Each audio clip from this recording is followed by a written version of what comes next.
नाय वासुदेवाय हरये परमात्मने प्रणत क्लेशनाशाय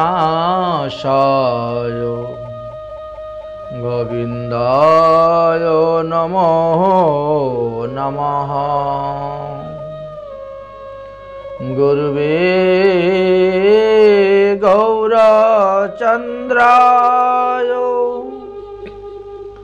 राधिकायै तदालये कृष्णाय कृष्णभक्ताय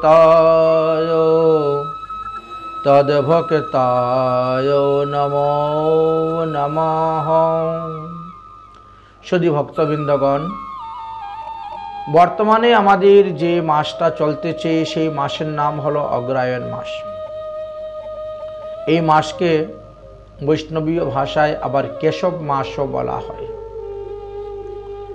এই মাস হইতেই একাদশী তিথি গণনা করা হয়ে থাকে।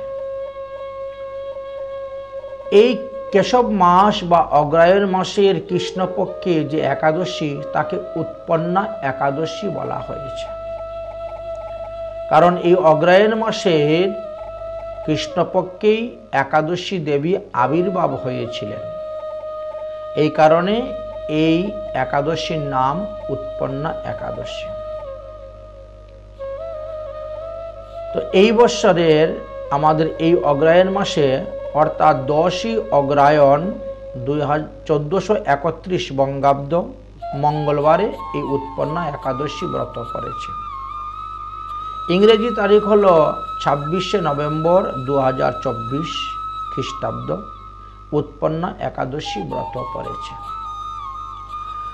তৎপর দিবস অর্থাৎ বুধবারে হরিবাসর হেতু সকালে 10:28 পরে গিয়ে ব্রতের পালন করতে হবে। এর আগে কোনো অবস্থাতেই ব্রতের পালন করা যাবে না। অন্যান্য একাদশীর মতন কিন্তু নয়। অন্যান্য একাদশীতে সূর্যোদয়ের পরেই এতটার মধ্যে পালন ছিল, আর এই একাদশীটা ব্যতিক্রম হলো যে সূর্যোদয়ের পরেও আপনি পালন করতে পারবেন না। সকাল 10:28 মধ্যে 10:28 পরে গিয়ে আপনাকে পালন করতে হবে। এই জন্য এখানে লেখা আছে যে 11ই অগ্রায়ণ 27শে নভেম্বর 2024 খ্রিস্টাব্দ হরিবাসর হেতু দিবা 10:28 গতে ব্রতের পালন করিবেন। তাহলে বুঝতেই পারছেন আপনারা, 10 অগ্রায়ণে আমরা উৎপন্না একাদশী ব্রত করব এবং 11 অগ্রায়ণে ভারতীয় সময় অনুসারে বলা হচ্ছে 10:28 পরে গিয়ে তোমাকে পালন করতে হবে। 10:28 গতে পালন করতে হবে। আসুন এবার আমরা এই উৎপন্না একাদশীর কথা আস্বাদন করব। গর্গ সংহিতার মাধুর্য খণ্ডের 4র্থ অধ্যায়ের 11 নম্বর শ্লোকে কি তত্ত্বকথা বলে গিয়েছেন। কোনো এক সময়ে দক্ষিণ ভারতীয় গোপীগণ শ্রীধাম ব্রজভূমিতে এসে উপস্থিত হয়েছিলেন এবং তারা শ্রীমতী রাধারানীর কাছে গিয়ে উপস্থিত হয়েছিলেন। রাধারানীকে জিজ্ঞাসা করেছিলেন যে কি ব্রতের দ্বারা কৃষ্ণকে বশ করা যাবে। তো রাধারানী তখন বলেছিলেন একাদশী ব্রত কর।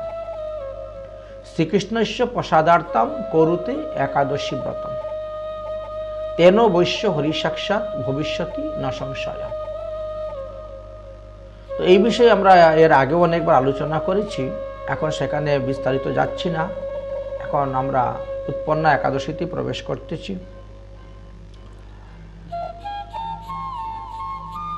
তো গোপীরা রাধারানীকে জিজ্ঞাসা করলেন, হে রাধিকে, কিভাবে এই একাদশী দেবীর উৎপত্তি হইল? এই ব্রতের উৎপত্তি কথা আপনি কৃপা করিয়া আমার নিকটে বলুন। তখন শ্রীমতী রাধারানী বললেন, গর্গসংগীতার মাধুর্যখণ্ডের 4th অধ্যায়ের 11 নম্বর শ্লোকে দেওয়া আছে, মার্গশীর্ষ কৃষ্ণ পক্ষে উৎপন্নাং বিষ্ণু দেহত মোর দৈত্য বদার্তায় তিথি একাদশী বরা। বললেন যে পুরাকালে অর্থাৎ সত্য যুগে তালজঙ্গ বা মতান্তরে জঙ্গাসুর নামে এক অত্যাচারী দানব ছিল। সে অমরাবতী নামে এক পুরীতে বাস করিতেন। তার পুত্রের নাম ছিল মুরাসুর। সেও তার পিতার চাইতেও আরো অধিক বেশি বলবান, শক্তিশালী এবং অত্যাচারী ছিল।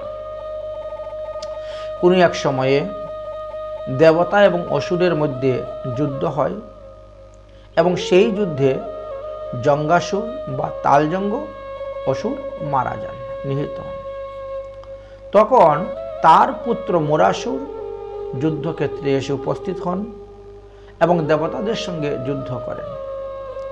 সেই যুদ্ধতে ইন্দ্র থেকে আরম্ভ করে সমস্ত দেবগণ এই মুরাসুরের নিকটে পরাজিত হয়ে যান, যার কারণে তারা স্বর্গরাজ্য ছেড়ে দিয়ে পলায়ন করেন। অসুরেরা গিয়ে সমস্ত স্বর্গরাজ্য দখল করে বসলেন। ইন্দ্রাদি দেবগণ তখন কি করবেন? তারা সাধারণ মনুষ্য বেশ ধারণ করিয়া পৃথিবীতে বিচরণ করতে আরম্ভ করলেন। মুরাসুর মনে করিলেন, আমি ত্রিভুবনের রাজা হইয়া পৃথিবী শাসন করিব, এই জন্য আমাকেও তপস্যা করিয়া অমরবর লাভ করিতে হইবে। অতঃপর ওই মুরাসুর অমরবর প্রাপ্তির আশাতে মন্দরাচল পর্বতে গমন করিলেন এবং তিনি সেখানে গিয়ে পর্বতের গুফার মধ্যে বসে দেবাদি দেব মহাদেবের উপাসনা করিতে লাগিলেন। মহাদেব তাহার তপস্যায় সন্তুষ্ট হয়ে তাহাকে বর দেওয়ার জন্য আসলেন। এসে বলছেন, হে মুরাসুর, তোমার তপস্যাতে আমি অত্যন্ত সন্তুষ্ট হয়েছি, অতএব তুমি তোমার মনোচিত বর আমার কাছে প্রার্থনা করো। মুরাসুর বললেন, হে দেবাদি দেব মহাদেব, আমাকে অমর বর প্রদান করুন। শিবজি তখন বলছেন, এত অসম্ভব, ওটা তো এখন আর আমার হাতে নেই, আমি দিতে পারবো না। আগে ছিল আমার হাতে, কিন্তু এখন নেই, দিতে পারবো না। তুমি বরং অমর বর ছাড়া অন্য কোনো বর চাও, আমি তোমাকে দিয়ে দেব। মুরাসুর বললেন, আমি অন্য বর চাই না, আমাকে অমর বরই প্রদান করুন, এতদ ভিন্ন আমার অন্য কোনো অভিলাষ নেই। মহাদেব তখন কৌশলে তাকে অমর বর দিলেন। কিভাবে দিলেন কৌশলে অমর বর? যে সদ্যজাত নারীর হাতে তুমি নিধন হইবে, এই বলিয়া শিব অন্তর্ধান হয়ে গেলেন। মুরাসুর বর পেয়ে অত্যন্ত খুশি, কারণ সদ্যজাত শিশু যারা, সদ্যজাত নারী, সে তো তার কাছে কিছুই নয়, সে তো অসুর। মুরাসুর বর পেয়ে নিজ রাজ্যে ফিরে আসলেন এবং পৃথিবী জয়ের নেশায় উন্মত্ত হয়ে অগণতি অসুরগণকে সঙ্গে করে নিয়ে একে একে স্বর্গ, মৃত্য, পাতাল থেকে আরম্ভ করে ত্রিভুবন জয় করলেন। 14 ভুবন জয় করার বাসনা নিয়ে যুদ্ধ চলছে। একদিন সমস্ত দেবগণ একত্রিত হয়ে মহাদেবের নিকটে গিয়ে উপস্থিত হলেন এবং মুরাসুরের সমস্ত অত্যাচারের কথা নিবেদন করলেন। হে শঙ্করজি, স্বর্গলোক হইতে পরিভ্রষ্ট হইয়া আমরা বহুদিন যাবৎ মহিতলে বিচরণ করিতেছি, যাহাতে আমরা পুনরায় স্বর্গরাজ্য প্রাপ্ত হইতে পারি, তার একটি উত্তম ব্যবস্থা করে দিন। শিবজি বললেন, আমি তো কিছু করতে পারবো না, যেহেতু আমি ওকে অমরবর দিয়েছি, আমার ভক্ত, আমার শিষ্য। সবাই চলো তাহলে ভগবান বিষ্ণুর নিকটে যাই, তিনি হয়তো এই কার্যের সমাধান করতে পারেন, সম্পাদন করতে পারেন। শিবের বাক্য শ্রবণ করিয়া ইন্দ্রাদি দেবগণ সকলেই ক্ষীরসাগরে গিয়ে উপস্থিত হলেন। ভগবান বিষ্ণুকে স্তুতি ভক্তি করতে লাগলেন। দেবতাদের স্তুতি ভক্তিতে ভগবান বিষ্ণুও সন্তুষ্ট হয়েছেন এবং তাদেরকে দর্শন দেওয়ার জন্য এসে উপস্থিত হলেন, প্রকট হলেন। ভগবান বিষ্ণু বলছেন, হে দেবরাজ ইন্দ্র, কি ব্যাপার, কোনো সংকটে পড়ে কি আমার কাছে এসেছ? দেবরাজ ইন্দ্র বলছেন, ভগবান আপনাকে শতকোটি প্রণাম। আপনি সকলেই সবকিছু অবগত আছেন, তথাপিও আমাদের মুখ হইতে শ্রবণ করতে চাচ্ছেন। মহাদেবের বরে অমরবর লাভ করে মহাবলীবান হয়ে মুরাসুর অত্যন্ত অত্যাচার শুরু করেছে। তার অত্যাচারে আমরা জর্জরিত, আমরা মনুষ্য বেশ ধারণ করে পৃথিবীতে বিহার করিতেছি। অতএব পুনরায় স্বর্গরাজ্য প্রাপ্ত মুরাসুর বধের একটি উপায় করুন। ভগবান বিষ্ণু বললেন, হে দেবগণ, আপনারা সকলেই আমার সঙ্গে ওই চন্দ্রাবতী নগরীতে আসুন, আমিও যাব, সেই অসুরের সঙ্গে যুদ্ধ করিব এবং যুদ্ধ করে তাহাকে সেখানেই নিধন করিব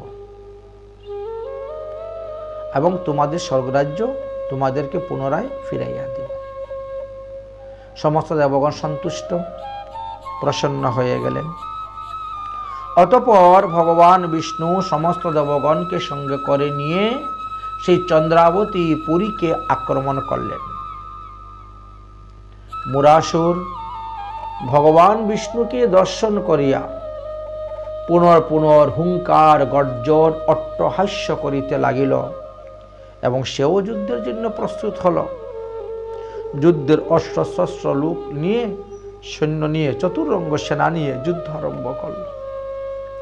সেইবারের যুদ্ধে দেবগণ পরাজিত হইয়া 10 দিকে পলায়ন করতে লাগিলেন। য পলায়ন সজীবতী, যে পালিয়ে গেল সে বেঁচে গেল, না হলে মরতে হচ্ছে। তখন যুদ্ধক্ষেত্রে একা ভগবান বিষ্ণু মুরাসুরের সহিত যুদ্ধ করতে আরম্ভ করলেন। যুদ্ধ করছেন আর ভগবান ক্রোধে আরক্ত লোচনে বলতেছেন, অরে দুরাচার দানব, আমার বাহুবল দেখ। এই বলিয়া সুদর্শন চক্র ধারণ করিয়া অসুর পক্ষীয় সমস্ত সৈন্যদেরকে নিহত করিতে লাগিলেন। তখন অসুরগণ যে যেদিকে পারে পলায়ন করতে শুরু করলেন। রণভূমি যুদ্ধক্ষেত্রে এখন একমাত্র ভগবান বিষ্ণু আর মুরাসুরই আছেন, আর কেউ নেই, সব পালিয়েছেন। শুরু হয়েছে মুরাসুর এবং ভগবান বিষ্ণুর মধ্যে যুদ্ধ। দিব্য দিব্য অস্ত্র যুদ্ধ করতে করতে অস্ত্র ফুরিয়ে গেল। এবার দ্বন্দ্ব যুদ্ধ, তারপর মল্ল যুদ্ধ, তাতেও ভগবান বিষ্ণু পরাজিত হয়ে গেলেন। আশ্চর্য ব্যাপার, যত সময় যাচ্ছে ততই যেন অসুরের বলবীর্য বৃদ্ধি হচ্ছে। জানা যায় যে ভগবান বিষ্ণু এই মুরাসুরের সঙ্গে যুদ্ধ করতে করতে 1000 বৎসর অতীত হয়ে গেল, তবুও ভগবান বিষ্ণু মুরাসুরকে পরাজিত করতে পারলেন না। তখন বিষ্ণু বিশেষ চিন্তিত হয়ে গেলেন এবং যুদ্ধক্ষেত্র হইতেই ভগবান বিষ্ণু পলায়ন করিয়া বদরিকা আশ্রমের দিকে যেতে শুরু করলেন। এই রণভূমি ক্ষেত্রে হইতে ভগবান বিষ্ণু পলায়ন করেছিলেন বলে ভগবান বিষ্ণুর এক নাম হয়ে গেল রণছুর। আপনারা যদি কখনো গুজরাটে যান বা দ্বারকাতে যান, গোমতী দ্বারকা, ভেট দ্বারকা, মূল দ্বারকা, দেখবেন ওখানে রঞ্চুর ভগবান কা মন্দির লেখা আছে। রঞ্চুর ভগবান মন্দির মানে শ্রীকৃষ্ণেরই মন্দির, বিষ্ণু মন্দিরই। সেই থেকে ভগবানের নাম রঞ্চুর হয়ে গেল। যাই হোক, ভগবান বিষ্ণু যুদ্ধক্ষেত্র হইতে পলায়ন করিয়া বদরিকা আশ্রমে গমন করিলেন, আর সেখানে একটি গুফা দেখতে পেলেন।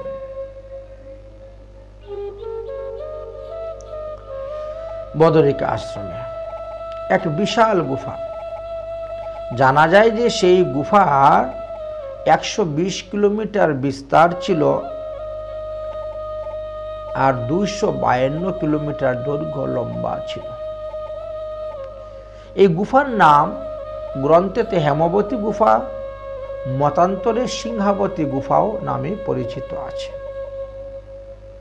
ভগবান বিষ্ণু সেই গুফার মধ্যে প্রবেশ করলেন। দিব্য পরিমাণে 1000 বছর যুদ্ধ করার কারণে পরিশ্রান্ত, ক্লান্ত, তাই গুফার ভিতরে ঢুকে তিনি শয়ন করেছেন। এদিকে মুরাসুর তো ভগবান বিষ্ণুর পশ্চাৎ ধাবমান হইতে হইতে হইতে হইতে সেই গুফার অভ্যন্তরে প্রবেশ করল, কিন্তু গুফাটা খুব অন্ধকার।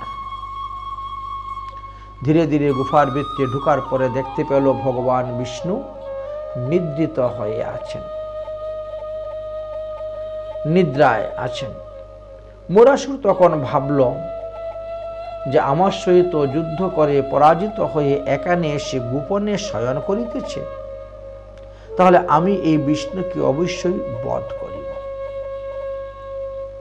মুরাদৈত্য এইরূপে চিন্তা করিয়া ভগবান বিষ্ণুকে বধ করার জন্য তিনি প্রস্তুত হয়েছেন। আর এদিকে ভগবান বিষ্ণু তো যুদ্ধক্ষেত্র থেকে পলায়ন করে দৌড়ে এসেছেন, তাই অজস্র ঘাম টপ টপ করে মাথা থেকে পড়তে শুরু হচ্ছে। সেই কপালের ঘাম থেকে ভগবান বিষ্ণু এক সদ্যজাত কন্যা উৎপন্ন হলেন, এক নারী সৃষ্টি হলেন, উৎপন্ন হলেন।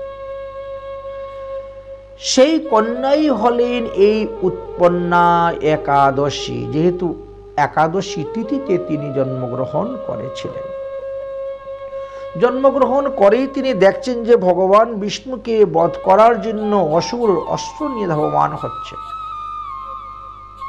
তৎক্ষণাৎ ওই উৎপন্না দেবীর কন্যার সহস্র বাহু হয়ে গেল, এবং সহস্র বাহুতে সহস্র প্রকার আয়ুধ, নানা প্রকার অস্ত্র তিনি ধারণ করলেন। মহা তেজস্বিনী যুদ্ধং দেহি বলে অট্ট অট্ট হাস্য করিতে করিতে মুরাসুরের সহিত যুদ্ধ করিতে লাগিলেন। আর যুদ্ধ করতে করতে অবশেষে এই একাদশী, উৎপন্না একাদশী দেবীর হাতেই মুরাসুর নিহত হলেন, মারা গেলেন। দেবীর অঙ্গের তেজে মুরাসুরের শরীরটা শেষে ভস্ম হয়ে গেল। এদিকে তো ভগবান বিষ্ণু একেবারে গভীর নিদ্রায় নিদ্রিত হয়ে আছে। হঠাৎ করে চোখ খুললেন। চোখ খুলে দেখেন ভগবান বিষ্ণু তিনার চরণতলে একটি বালিকা, এক কন্যা কৃতাঞ্জলি পুটি অবনত মস্তকে রহিয়াছেন। এই দৃশ্য দেখিয়া ভগবানও বিস্মিত হয়ে গেলেন। বিস্ময়বশত প্রফুল্ল লোচনে জিজ্ঞাসা করিলেন, হে দেবী, তুমি কে? তুমি কার কন্যা? তুমি কি নাম ধর? এই মুরাসুরকে কে বধ করিয়াছে? তুমি কি বলিতে পারো আমাকে? তখন সেই সদ্যজাত কন্যা বলিল, হে প্রভু, আপনার দেহ হইতে, আপনার অংশ হইতে আমার সৃষ্টি হয়েছে, এবং আমি আপনার শক্তিতে বলীয়ান হয়ে এই দানবকে বিনাশ করিয়াছি। আমার দ্বারাই দানবকে আপনি বিনাশ করিয়েছেন। হে ভগবান, এখন আপনি জানেন আমার নাম আপনি কি রাখবেন। ভগবান বিষ্ণু অনেকক্ষণ চিন্তা করলেন, চিন্তা করে বললেন যে, হে কল্যাণী, তুমি আজ অগ্রহায়ণ মাসের কৃষ্ণপক্ষের একাদশী তিথিতে আবির্ভাব হইয়াছ। অতএব তোমার নাম আমি উৎপন্না একাদশী দেবী রাখলাম। তুমি আমার ভক্তিপরায়ণী দেবী।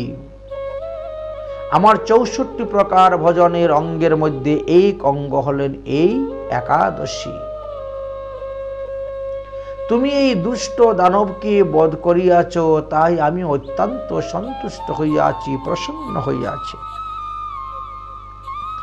মহাদেবের বরে বলিয়ান হয়ে এই মুরাসুর কিনা অত্যাচারী করল। দিব্য সহস্র বৎসর যুদ্ধ করেও আমি তাকে নিহত করতে পারলাম না, যেহেতু তার উপর বর ছিল যে সদ্যজাত নারীর হাতেই মৃত্যু হইবে।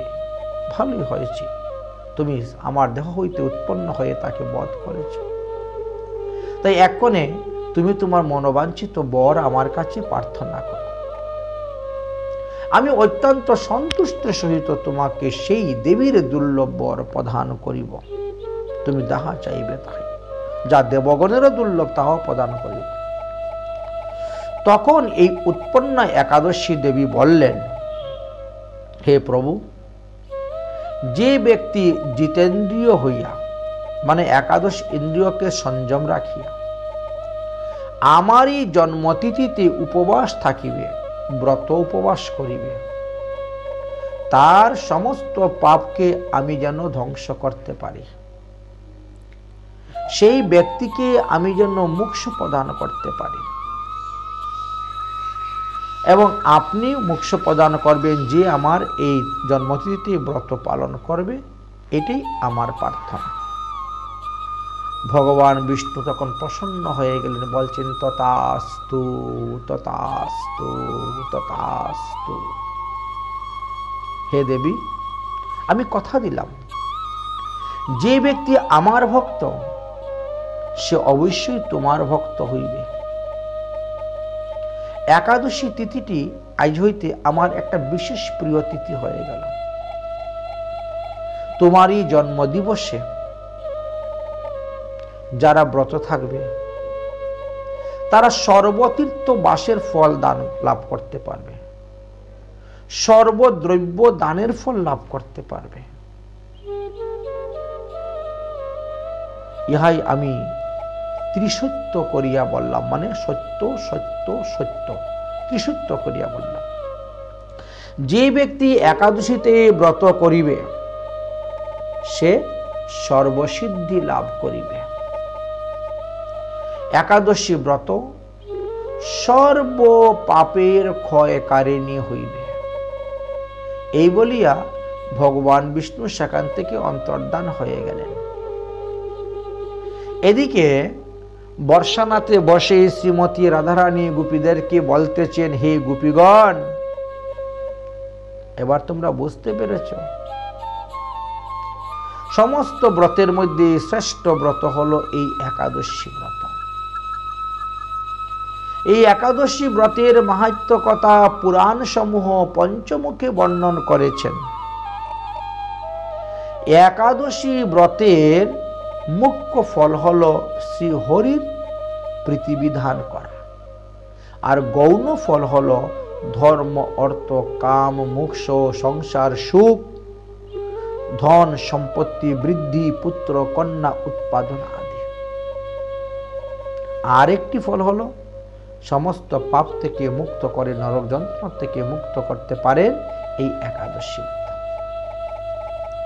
অতএব एकादशे निड्ये पापं यत्कृतं भवति द्विजः निर्बुद्धनिं दयोतीर्णं नं व्रतिं सर्गमितावान् भवेत्। পদ্মপুরাণেও এই একাদশীর মহিমার কথা আলোচনা করে গিয়েছেন। সেখানে লেখা আছে যে একাদশী মানে একাদশ ইন্দ্রিয়ের দ্বারা আমাদের যে পাপ হয়, 5টা জ্ঞান ইন্দ্রিয়, 5টা কর্মেন্দ্রিয় এবং মন, এই একাদশ ইন্দ্রিয়ের দ্বারা আমাদের যে পাপ উৎপন্ন হয়, একাদশী ব্রতপরায়ণ মানুষ একাদশী ব্রতের প্রভাবে তৎসমুদয় পাপ হইতে মুক্তি লাভ করেন। ভগবান বিষ্ণু তার পাপকে বিনষ্ট করে দেন এবং তাকে হরিধামে গমন করিয়ে দেন। বিষ্ণুর সধন তিনি লাভ করিয়া থাকেন, বিষ্ণুর নিকটই তিনি গমন করিতে পারেন। একাদশীম কঞ্চিতে পাপং ত্রাণং ন বিদ্যতে অমুপৈসৌ বিধানেন পুরুষাং সর্গৌ গামিনঃ। একাদশীর তুল্য পাপত্রাণকারী অন্য কোনো ব্রতই নেই। বিধান অনুসারে যদি কেউ একাদশী ব্রত করে তাহলে একটা একাদশী ব্রতের দ্বারা 100 জন্মের সমস্ত পাপ তিনার নাশ হয়ে যায় এবং তিনি নরক হইতে মুক্ত হয়ে স্বর্গ গমন করিয়া থাকেন। অশ্বমেধৌ সহস্রাণি বাজপেয়ৌ শতানি চ একাদশাম উপবাস্যস্য কতং নাহন্তি সূরিশঃ। আমাদের ত্রেতা যুগে দেখতে পাই অশ্বমেধ যজ্ঞ, বাজপেয় যজ্ঞ আদি হতো। সেই কথাই বলছেন যে হাজার হাজার অশ্বমেধ যজ্ঞ এবং শত শত বাজপেয় আদি প্রভৃতি যজ্ঞ করিয়ে মানুষ যে পুণ্যফল লাভ করতে পারে নাই, তার থেকে 16 গুণ বেশি পুণ্যফল লাভ করতে পারবে এই একাদশী ব্রতের দ্বারা। একাদশীর তুল্য পুণ্যকার্য ত্রিলোকের মধ্যে আর কিছুই নেই। এই ব্রত অনুষ্ঠান করিলে সূর্যপুত্র যমকে কখনো দর্শন করতে হয় না, অর্থাৎ যমালয়ে গমন করতে হবে না। যারা ইন্দ্রিয়কে বশ করতে পারে নাই, অগম্য গমন আদি করে যাচ্ছেন, তাদেরও উদ্ধার হয় একাদশী ব্রতের প্রভাবে। অগম্যাগমনে পাপং মিত্র দুহশ্চ পাতকম ইতি পাতকম যশ্চং জন্তে নবন্য উপবাস অর্জিতম। অমৃতসর উদ্ধার গ্রন্থেতে লেখা আছে, যম মহারাজ তাদের দূতদেরকে বলতেছেন, দেখো অগম্যাগমন এবং মৃত্যুগৃহেতে যে পাপ হয়ে থাকে, পাষণ্ডীগণের সঙ্গে আলাপ আলোচনায় যে পাপ হয়, পতিত ব্যক্তির সঙ্গ করলে যে পাপ হয়, আমি একাদশী উপবাস ব্যক্তির সেই সমস্ত পাপসমূহকে ক্ষমা করে দিই, মার্জন করে দিই, তাদেরকে নরকে এনে শাস্তি দেই না। অতএব হে শতানন্দ, শতানন্দ কে ছিলেন? ইনি ছিলেন গৌতম মুনির পুত্র, অহল্যার পুত্র। হে শতানন্দ, পৃথিবীতে যে সমস্ত মনুষ্যগণ আছেন তাদেরকে সবাইকে বলো তারা যেন একাদশী ব্রতের উপবাস করে। আমি তাহার 30 পুরুষ, অর্থাৎ মাতৃপক্ষের 10 পুরুষ, পিতৃপক্ষের 10 পুরুষ এবং পত্নীপক্ষের 10 পুরুষ, এই 30 পুরুষকেই আমি নরক থেকে উদ্ধার করে দিব, যারা এই একাদশী ব্রত পালন করিবেন। এদিকে শ্রীমতী রাধারানী গোপীদেরকে বলিতেছেন যে, হে গোপীগণ, এইভাবে শাস্ত্রে অনেক অনেক প্রমাণ আছে। সুতরাং হরিবাসকটি হলো কল্পবৃক্ষ সদৃশ্য। একে কল্পবৃক্ষ নাম খ্যাত করা হয়, কারণ সব লোক সর্বপ্রকার পাপ নাশ করতে পারেন, সবকিছু প্রদান করতে পারেন।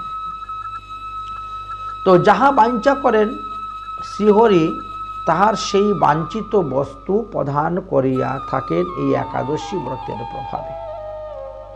এই ব্রত স্বর্গ মোক্ষপ্রদায়িনী, দেহের রোগ আরোগ্যকারিণী, অবিবাহিত পুরুষ বা মহিলাদের বিবাহ সম্পাদন হয়, দরিদ্রের ধন সম্পত্তি প্রদান হয়, একাদশী ব্রতকারী ব্যক্তির মনোবাসনা মনোকামনা পূর্ণ হয় এবং দেহান্তে মৃত্যুর পরে তারা চতুর্ভুজ বিষ্ণু মূর্তি ধারণ করে, দিব্য রূপ ধারণ করে, বনমালা বিভূষিত হয়ে, তপস্বিনীর বেশ ধারণ করে, গরুর পৃষ্ঠে আরোহণ করে বা রথযুক্তে আরোহণ করিয়া তারা বিষ্ণুধামে গমন করিয়া থাকে। তাহলে প্রত্যেক মাসেরই কৃষ্ণপক্ষ এবং শুক্লপক্ষ অনুসারে দুটি করে একাদশী ব্রত পড়ে। সেই অনুসারে বিচার করলে 12 মাসে আমাদের 24টি একাদশী ব্রত হয়। আবার 3 বছর পর পর আমাদের একটা অধিক মাস আসে, যাকে সাধারণত আমরা পুরুষোত্তম মাস বলি, বা অন্যান্য মার্তমতে যারা আছেন তারা মল মাস বলে। তো সেই মাসেও আরো 2টি একাদশী বেশি হয়। তাহলে এই হলো 26টি একাদশী। তো 26টি একাদশীর নাম শ্রীমতী রাধারানী এই গোপীদেরকে বলেছিলেন। এটা গর্গসংগীতার মাধুর্যখণ্ডের 8ম অধ্যায়ে লেখা আছে।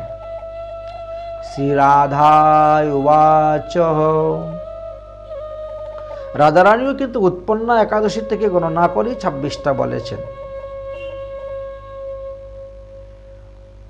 শ্রী রাধায় উবাচ, উৎপত্তিশ্চ তথা মোক্ষা সফলা চ ততো পরম পুত্রদা ষটতিলাশ্চৈব জয়া চ বিজয়াস্তথা আমলকি ততঃ পশ্চাৎ নাম্না বৈ পাপমোচিনী কামদা চ ততো পশ্চাৎ কথিতভ্যো বরোতিনী মোহিনী চ অপরা পৃক্তা निर्जला कथिता ततः योगिनी देवशायिनी कामिनी च ततो परम पवित्रा च अपि अजा पद्मा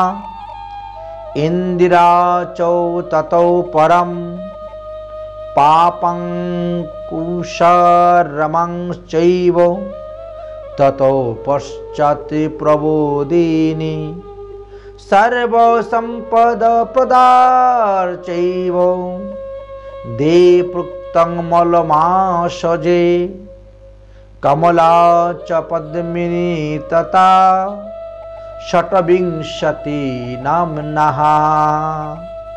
তাহলে একাদশী এই 26টি নাম আমরা আলোচনা করলাম। সোজা বাংলা ভাষায় যদি আমরা বলি তাহলে উৎপন্না একাদশী, মোক্ষদা একাদশী, সফলা একাদশী, পুত্রদা একাদশী, ষটতিলা একাদশী, ভৈমী একাদশী, বিজয়া একাদশী, আমোর্দকী একাদশী, পাপমোচনী একাদশী, কামোদা একাদশী, বরুতিনী একাদশী, মোহিনী একাদশী, অপরা একাদশী, নির্জলা একাদশী, যোগিনী একাদশী, দেবশয়নী একাদশী, কামিকা একাদশী, পবিত্রা একাদশী, অজা একাদশী, পাশ পরিবর্তনী একাদশী, ইন্দিরা একাদশী, পাপাঙ্কুশ একাদশী, রমা একাদশী, প্রবোধিনী বা উত্থান একাদশী। এই হলো 24টা একাদশী। আর মল মাসের জন্য 2টা একাদশী কি হলো? 25 নম্বরে হলো কমলা একাদশী, আর 26 নম্বরে হলো পদ্মিনী একাদশী। এই হলো মোট 26টি একাদশীর নাম। এই নামগুলা কিন্তু সার্থক বলে জানবেন। কেন? বলে যদি কোনো ব্যক্তি কোনো কারণবশত তিনি একাদশী ব্রতের দিবসে উপবাস থাকতে সক্ষম নন, ব্রত উদযাপন করতে সমর্থ হচ্ছেন না, রোগ সুখ ব্যাধি বিভিন্ন কারণে, তবে তিনি এই 26টি একাদশীর নাম কীর্তন করলেও ওই দিবসের একাদশী উদযাপনের ফল তিনি লাভ করতে পারবেন। এটা অসমর্থ অবস্থার ক্ষেত্রে বলা হচ্ছে। সমর্থ থাকতে একাদশী ব্রত করবেন, নামগুলো উচ্চারণ করবেন, এতে ভালো। তাহলে কি বললেন মাহাত্ম্যে? ষটবিংশতি নাম্নাঃ একাদশং পঠিত চ ইয়াঃ সংবৎসরৌ দ্বাদশীনাং ফলমাপ্নোতি সো অপি হি। এই যে 26টি একাদশীর নাম আমরা উচ্চারণ করলাম, এই 26টি একাদশীর নাম উচ্চারণ করলে একাদশী এবং দ্বাদশী উভয় ব্রতের ফলে লাভ হইয়া থাকে। এই সকল বাক্য শ্রবণ করিয়া গোপীগণ তখন শ্রীমতী রাধারানীকে বলিলেন, ওগো রাধারানী, আমরা একটা কথা জানতে চাই। কি কথা? গোপী উবাচ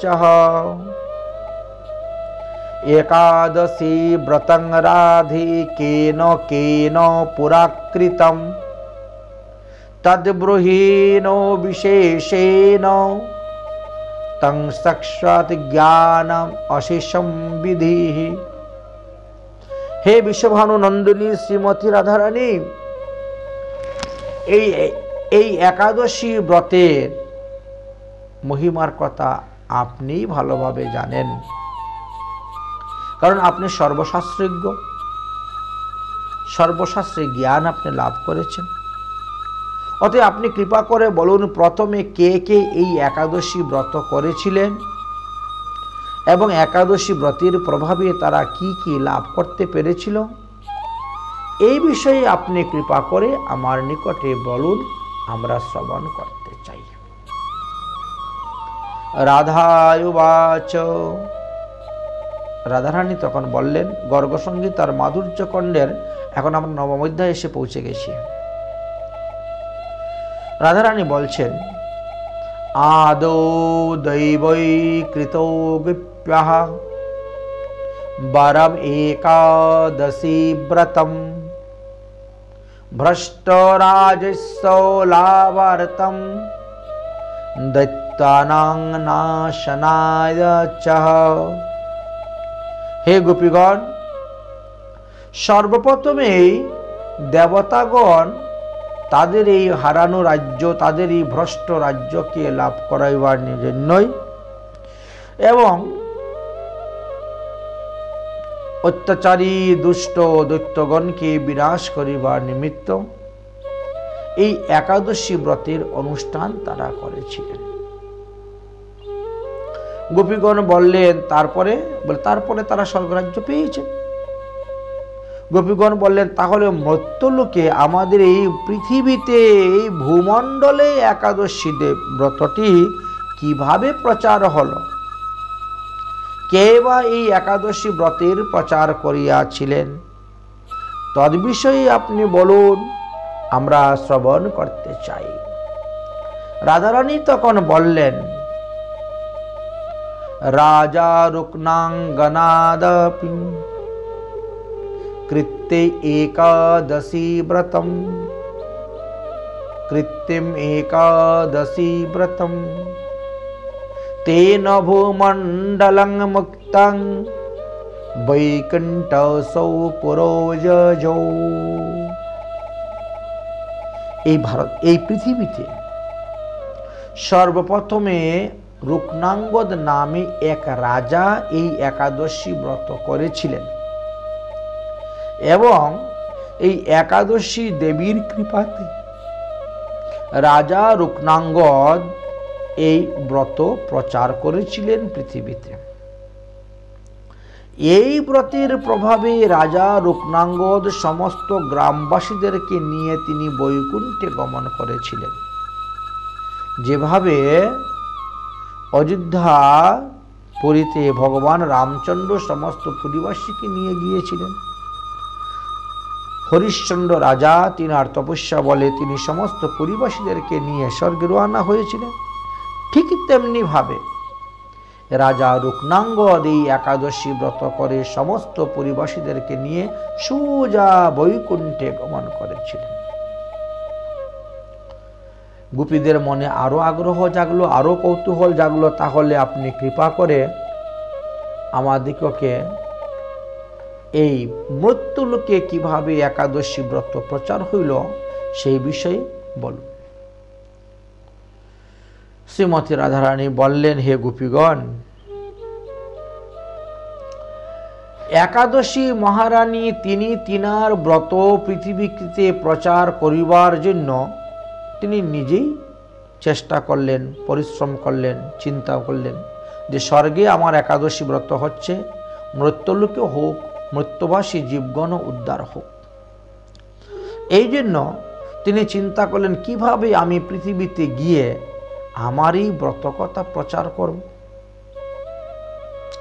এমন সময় একাদশী দেবী দেখতে পেলেন যে কয়েকজন দেবকন্যা তারা পৃথিবীতে যাচ্ছেন। তারা পুষ্প চয়ন করার জন্য। একাদশী দেবীও তাদের সঙ্গে রওনা হলেন। তারা পৃথিবীতে এসে কৌশিকী নগরে উপস্থিত হলেন রাজা রুক্মাঙ্গদ দেবের পুষ্প উদ্যানে এবং সেখান থেকে পুষ্প চয়ন করলেন, করে তারা স্বর্গে রওনা হলেন। একাদশী দেবীও তখন সেই দেবকন্যার সহিত প্রতিদিন যেতেন, নানা প্রকারের বিচিত্র বর্ণের পুষ্প চয়ন করে স্বর্গে নিয়ে আসতেন এবং ভগবান বিষ্ণুর চরণে অর্পণ করতেন। এইভাবে বেশ কয়েকদিন গত হয়ে গেছে। একাদশী দেবী দেবকন্যাদের সহিত প্রতিদিনই পুষ্প চয়ন করতে আসেন। এদিকে রুক্মাঙ্গদ রাজার ফুলবাগানের যে মালি, সেই মালি বড় চিন্তার মধ্যে পড়ে গেল। প্রতিদিন রাত্রে কে আসে সব ফুল চুরি করে নিয়ে যায়। রাজা যদি কখনো আসেন আর দেখেন বাগানে ফুল নেই, তাহলে তো আমার চাকরি চলে যাবে। তাই মালি কি করলো, এই ফুল যে চুরি করে নিয়ে যায় তাকে ধরার জন্য তিনি কৌশল করলেন। বাগানের চতুর্দিকে বাবলা কাটা বিছিয়ে দিলেন।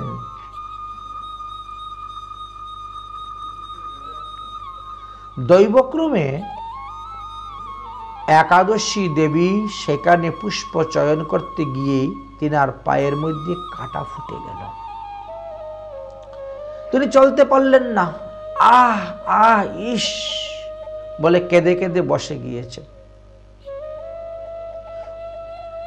মালি শব্দ পেয়ে কে কে ফুল চুরি করতে এসেছে যখন বলল, অন্যান্য দেবকন্যাগণ সব স্বর্গে চলে আসলেন, অথচ একাদশী দেবী সেখানেই পড়ে রইলেন।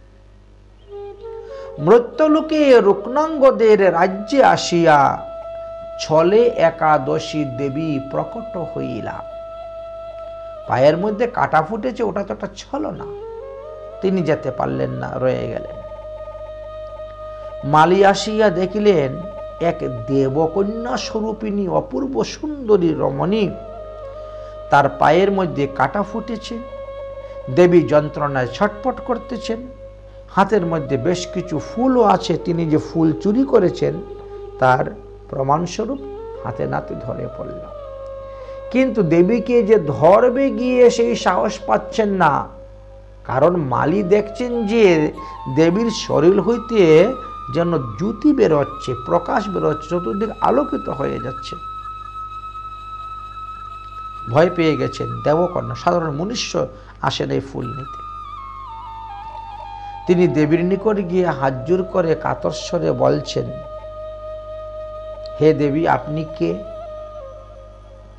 কেন এখানে ফুল চুরি করতে এসেছেন? কি নাম আপনার? একাদশী দেবীও তখন কাতর স্বরে বলছেন, হে পুত্র,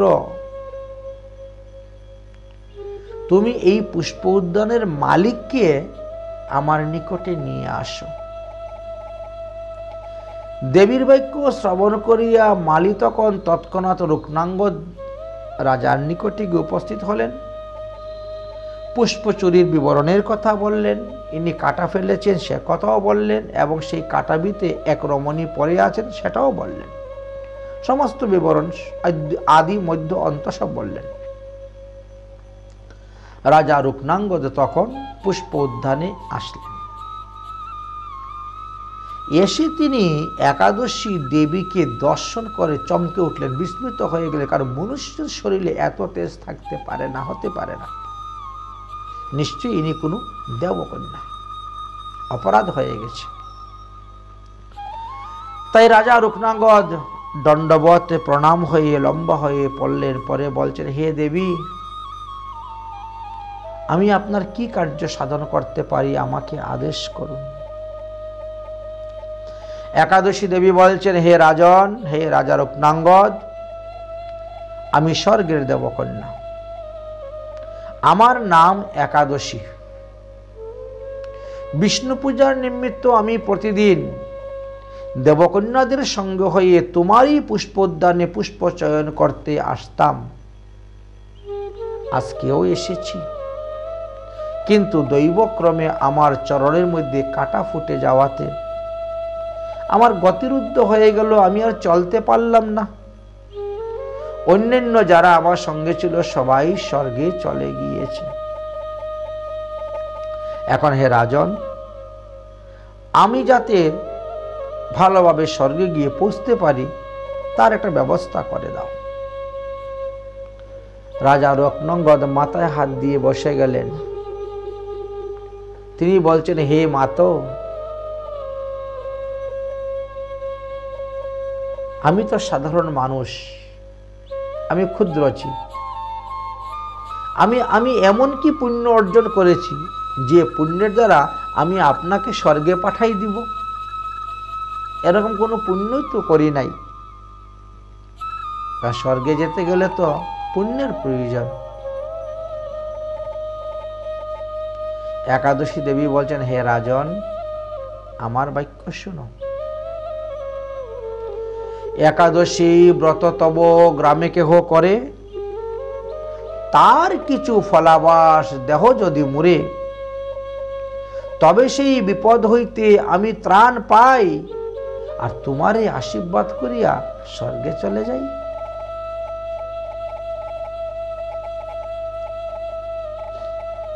অর্থাৎ তোমার এই গ্রামে যদি কেউ একাদশী ব্রত করে থাকে তাহলে তাকে নিয়ে আসো। ওই ব্যক্তি যদি ওই একাদশী ব্রতের কিঞ্চিত ফল আমাকে দেয় তাহলে আমি স্বর্গে চলে যেতে পারবো, অসুবিধা নেই। রাজন, হে পুত্র, তুমি আমার এই উপকারটি করে দাও, ইহাতে তোমার মঙ্গল হইবে। একাদশী দেবীর বাক্য শ্রবণ করিয়া রাজা রত্নাঙ্গদ বিস্মিত হয়ে গিয়ে বলছেন যে, হে মাতো, একাদশী ব্রত আবার কি? সেই ব্রত কিভাবে পালন করতে হয়? আমি তো কোনোদিন এই ব্রতের নাম শুনিও নাই, কেউ করেছে বলেও জানি না। আর কোন দিন এই একাদশী ব্রত করতে হয় তাও জানি না, তাও শুনি না। এই একাদশী ব্রতের মাহাত্ম্য বা কি তাও আমি জানি না। যদি দেবী আপনি জানেন তাহলে কৃপা করে আমাদের নিকটে আপনি বর্ণন করুন। তখন একাদশী দেবী বলছেন, হে রাজন, একাদশী হইতে উত্তম ব্রত আর নেই। এই ব্রত পালন করিলে শ্রীহরি যত প্রীতি হন। অন্য কোনো ব্রত, অন্য কোনো দান, অন্য কোনো তীর্থ স্নানের দ্বারাও ততটা প্রসন্ন হন না, প্রীতি হন না। তাই এই ব্রতের আরো একটি নাম হয়েছে হরি তুষণী ব্রত। হরিকে তুষণ করা হয়। আর যেই দিন এই ব্রতের তিথি পড়িবে সেই দিনটিকে হরিবাসর বলা হয়। যে নর নারী একাদশী তিথিতে উপবাস থাকিয়া রাত্রি জাগরণ করে তাহারা তৎপুণ্য ফলে সর্বসিদ্ধি লাভ করত হরিধামে গমন করিয়া থাকেন। যদি কেউ কুটি তীর্থে বাস করে, উজ্জয়িনী তীর্থে বাস করে, মহালয়াতে বেনারসে বাস করে, সূর্যগ্রহণে কুরুক্ষেত্রে বাস করে, কার্তিক মাসে মথুরাতে বাস করে, বাত্রীপুষ্করে বাস করে, চৈত্র মাসে অযোধ্যাতে বাস করে, মাঘ মাসে প্রয়াগে বাস করে, অথবা গঙ্গা সঙ্গম অর্থাৎ গঙ্গাসাগরে বাস করেন মাঘে।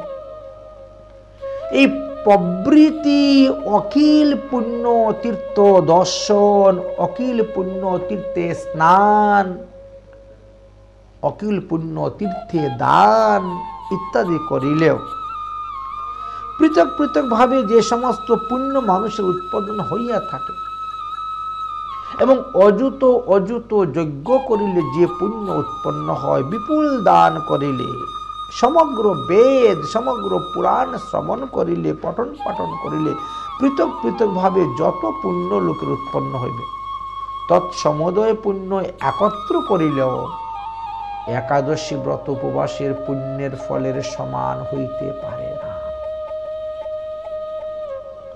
রাজা রূপনাগর তো শুনে বিস্মিত। দেবী একাদশীর বাক্য শ্রবণ করত রাজা রূপনাগর সৈন্যদেরকে আদেশ করলেন, যাও সমস্ত নগরের দেশে ঢুল পিটিয়ে দাও। আমার গ্রামে যদি কেউ, আমার এই রাজ্যে যদি কেউ একাদশী ব্রত করে থাকে, তাকে সসম্মানে পালকিতে বসি অতি শ্রদ্ধা সহিত প্রেমের সহিত আমার কাছে নিয়ে আসো।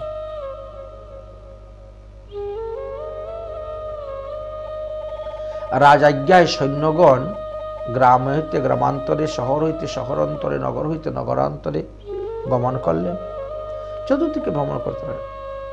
কিন্তু একাদশী ব্রতকারী কোনো নরনারী পাওয়া গেল না।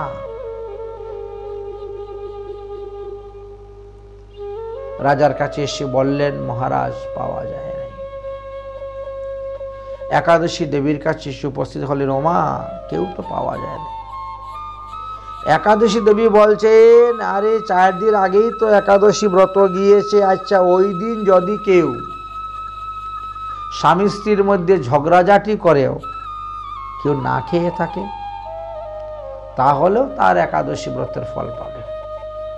অজান্তে অনিচ্ছায় ব্রত থাকলেও আমি কিন্তু তাকে ঠিক ফল প্রদান করিয়া থাকি। অতএব দেখো তো, 4 দিন আগে কেউ কারোর সঙ্গে ঝগড়াঝাটি করে না খেয়ে আছে কিনা, তাহলে সেই ব্যক্তিকে নিয়ে আসো। রাজার আদেশে প্রহরীগণ আবারও আনা হলেন। সমস্ত রাজ্যে ঢুল পিটাতে থাকলেন, ঢুল পিটিয়ে পিটিয়ে জিজ্ঞাসা করে করে যাচ্ছেন। এমন সময় এক বৃদ্ধ লোক এসে বলল, হ্যাঁ, 4 দিন পূর্বে ওই বণিকের বাড়িতে বণিকের দাসীর সঙ্গে ঝগড়া হয়েছিল, বণিকের বিরাট কলহ হয়েছিল। আর সেই কলহের কারণে ওই রমণী ক্রোধ করিয়া সমস্ত দিন কোনো কিছু আহার করে নাই, রাত্রিতেও নিদ্রা যায় নাই।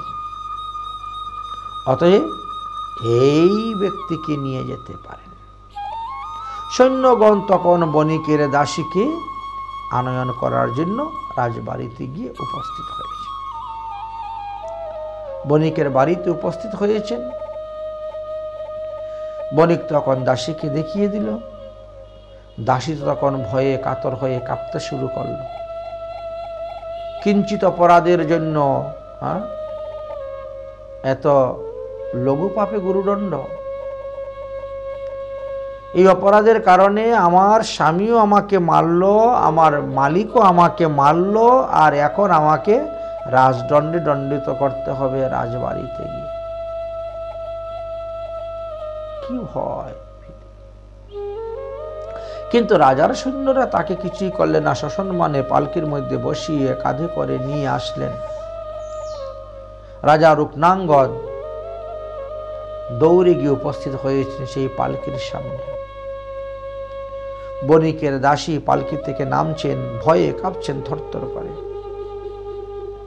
রাজা রূপনাঙ্গদ তিনাকে হাত জোর করে প্রণাম করে বলছেন, চলো দেবী আমার সঙ্গে। সেই বণিকের দাসীকে নিয়ে আসে একাদশী দেবীর সম্মুখে দাঁড়া করিয়ে দিলেন।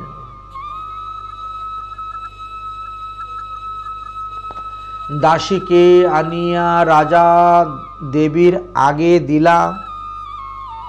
দেবী কহে, ওগো তুমি যে একাদশী ব্রত করিলা, তাহার কিঞ্চিত ফল মোরে দান কর, এই বিপদ হইতে মোরে মুক্ত কর।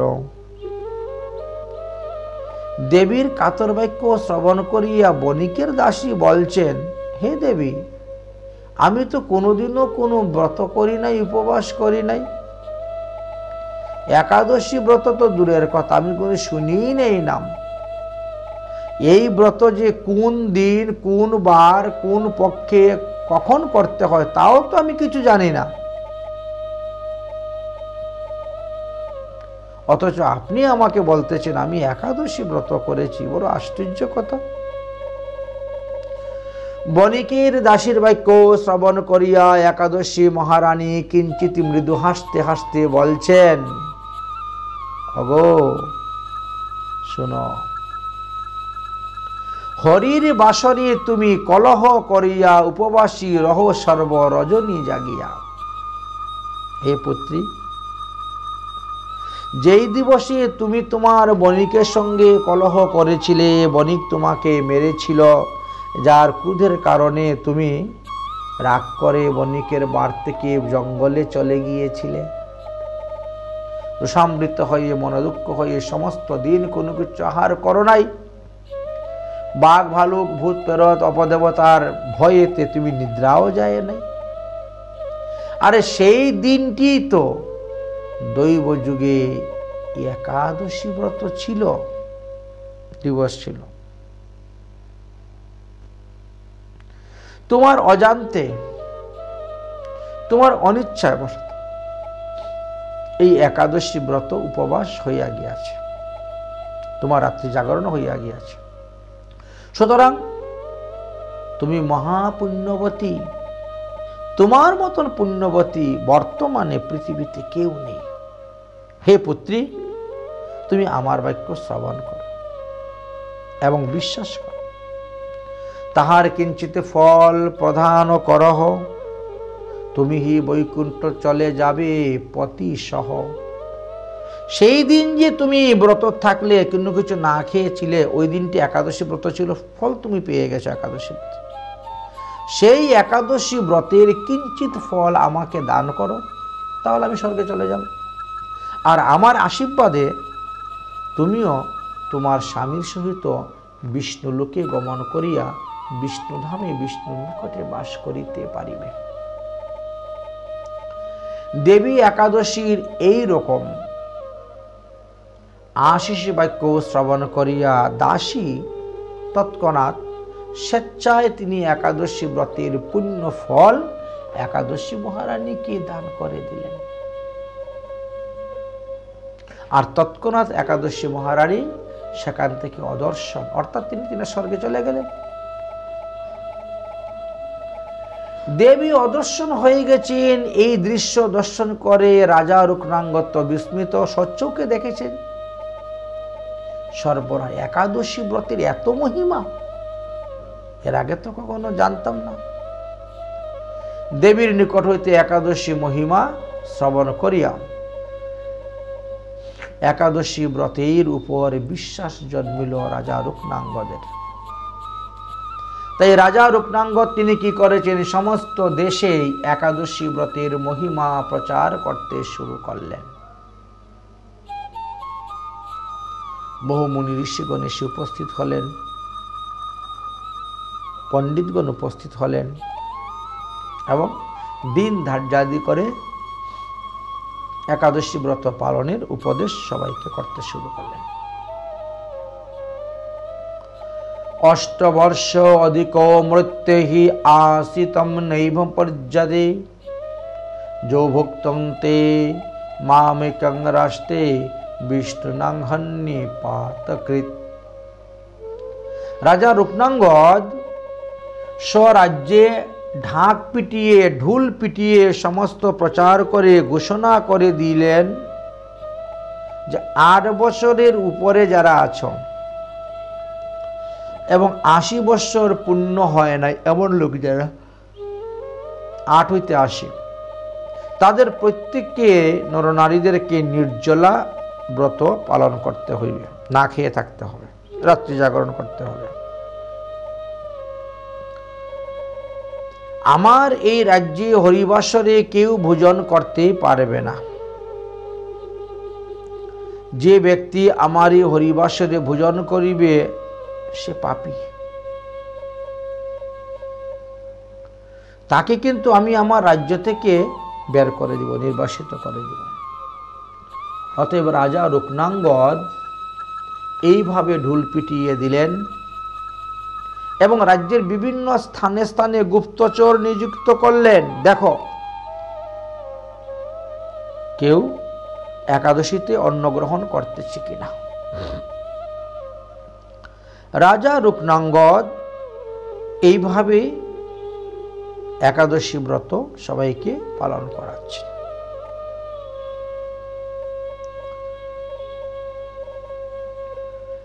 একাদশী ব্রত যতদিন জীবিত আছেন ততদিনই করে যাবেন।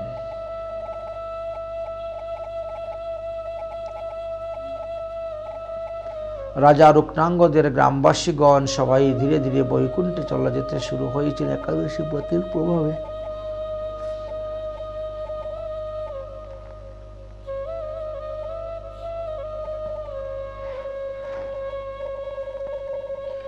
রাজা রুক্মাঙ্গদের একাদশী ব্রতটা বড় বিচিত্র ছিল।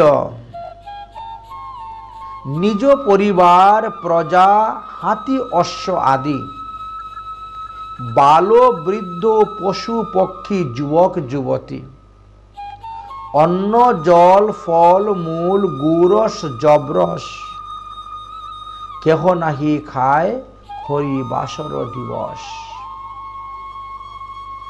শুধু মনুষ্য নয়, পশু পাখি পর্যন্ত আহার বন্ধ, মানে পালিত পশু পাখি যেগুলো ওনার ছিল, হাতিশালায় খাওয়ার বন্ধ, ঘোড়াশালায় খাওয়ার বন্ধ, গোশালায় খাবার বন্ধ, বা পিঞ্জিরাতে বিভিন্ন পাখিরাও ছিল রাজবাড়িতে।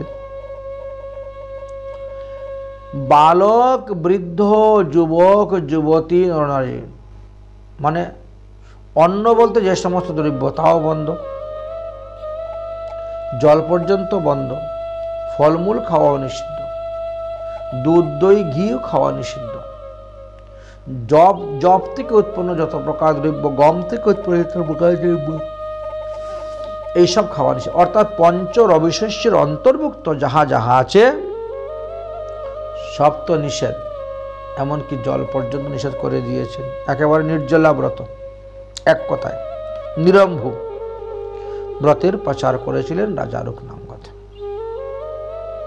আচ্ছা, রাজা রুক্মাঙ্গদ যখন এই হরিবাসর ব্রতের উপবাসের প্রথা আইন রূপে পরিগণিত করে রাজ্যে ঘোষণা করলে, এটা রাজ আইন, এটা অবহেলা করলে রাজদণ্ডে দণ্ডিত হবে, রাজদ্রোহী হবেন, রাজ্য থেকে বের করে দিবেন। এই আইনটা যখন তিনি প্রচার করেছিলেন, চালু করেছিলেন, সেই সময়ে তিনারই ঔরসজাত পুত্র, তিনার পুত্র তখন ছিল তিনার শ্বশুর বাড়ি, অর্থাৎ ছেলে ছিল তার মামার বাড়িতে। সেটা আবার অন্য রাজ্য, অন্য দেশ, সেখানের লোকেরা কিন্তু এই ব্যাপারে কিছুই জানে না, বা পিতার যে এই কঠোর আদেশ, এই আইন যে তিনার দেশে চলতেছে সে কথাও রাজপুত্র জানত না। এদিকে রাজপুত্র চিন্তা করলো, অনেকদিন ধরে মামার বাড়িতে আছি, এখন আমি স্বগৃহে প্রস্থান করি। তাই মামার বাড়ি থেকে স্বগৃহে প্রস্থানের জন্য রওনা হয়েছেন দশমী দিবসে। চলতে চলতে চলতে চলতে দশমীও সমাপ্ত, মামার রাজ্য সমাপ্ত। মামার রাজ্য সমাপ্ত হওয়ার পরে এবার তিনি স্বপিতৃ রাজ্যেতে তিনি পড়েছেন, কিন্তু তখন তো একাদশী ব্রত। পিতৃরাজ্যে পড়ার পরে এইবার তিনি স্বগৃহের দিকে রওনা হচ্ছেন, ক্ষুধায় কাতর, রাস্তাঘাটে একটা দোকানপাটও খোলা নেই, সমস্ত দোকানপাট সব বন্ধ। কি ব্যাপার জিজ্ঞাসা করে জানতে পারলেন যে তোমার পিতার আদেশ আজকের দিবসে একমাত্র হরিভজন করা। একাদশ ইন্দ্রিয়কে সংযম রেখে আমরা সবাই একাদশী ব্রত করতেছি।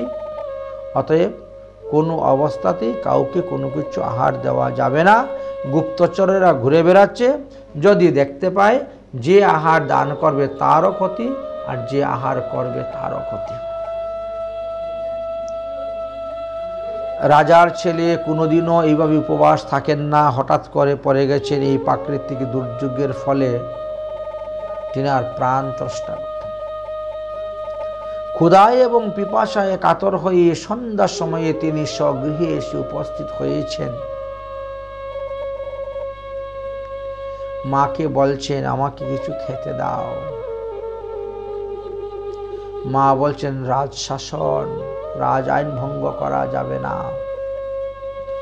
একদিন না খেলে লোক মরে না, কিন্তু রাজা যদি জানতে পারে তোমাকে খাবার দিয়েছি তাহলে আমার বনবাস হয়ে যাবে, আর তুমিও দেশান্তরী হয়ে যেতে হবে, এই দেশে থাকতে পারবে না। অতএব বাবা একটু কষ্ট করে থেকে যাও, আগামীকালকে সকালেই তো দ্বাদশী, প্রাতকালেই হইলে পরে তুমি ভোজন করবে। মা পর্যন্ত পুত্রকে খেতে দিলেন না। রূপনাঙ্গদ রাজার পুত্র সারা রাত্রি উপবাস থাকতে থাকতে ভোরবেলা দৈবক্রমেই তিনি মারা গেলেন। রাজা রূপনাঙ্গদ এতে বিন্দুমাত্র বিচলিত হলেন না। তিনি আনন্দিত, একাদশী দিবসে আমার ছেলে মারা গিয়েছে, অতএব সে তো উত্তম গতি লাভ করেছে, তাই তিনি আনন্দিত। চন্দন কাষ্ঠ নিয়ে আসলেন, তুলসী কাষ্ঠ নিয়ে আসে পুত্রের দাহ সংস্কার করিয়ে দিয়েছে। আনুষঙ্গাত একাদশে মহিমা দেখহ, বৈকুণ্ঠ গমন কৈল ধরি দিব্য দেহ।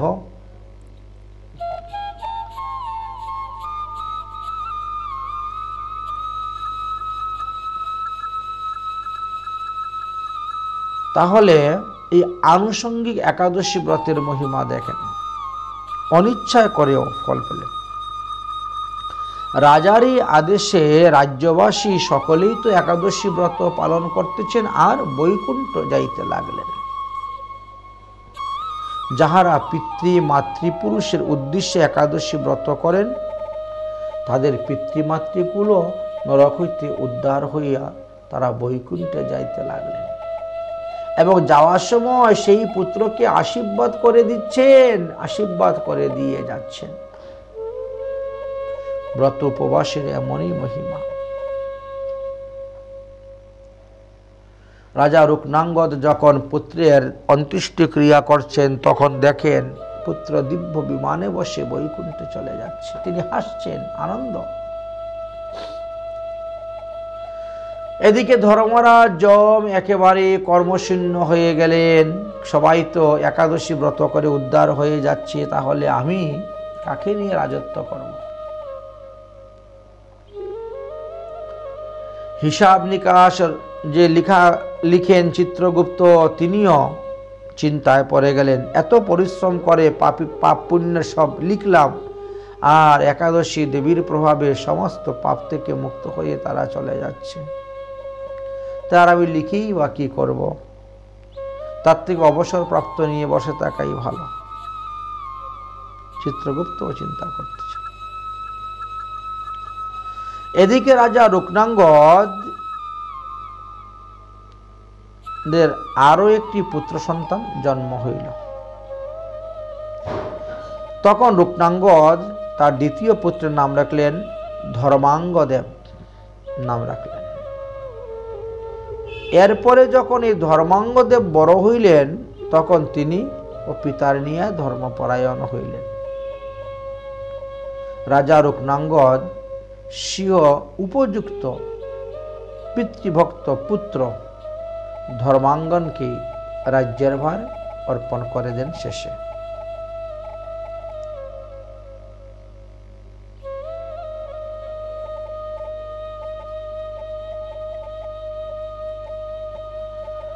পুত্রের উপর রাজ্যভার অর্পণ করিয়া এবার তিনি চিন্তা করলেন, আমি এখন ভ্রমণে বেরোব।